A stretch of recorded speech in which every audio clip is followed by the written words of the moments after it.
त्रिदलं त्रिगुणाकारं त्रिनेत्रं च त्रियायुधं त्रिजन्म पापसंहारम् एकबिल्वं शिवार्पणम् त्रिशाखैः बिल्वपत्रैश्च अच्छिद्रैः कोमलैः शुभैः तव पूजां करिष्यामि एकबिल्वं शिवार्पणम् कोटिकन्या महादानं तिलपर्वतकोटयः काञ्चनं शैलदानेन एकबिल्वं शिवार्पणम् काशीक्षेत्रनिवासं च कालभैरवदर्शनं प्रयागे माधवं दृष्ट्वा एकबिल्वं शिवार्पणम्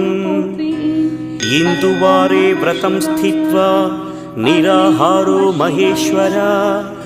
नक्तं हौष्यामि देवेश एकबिल्वं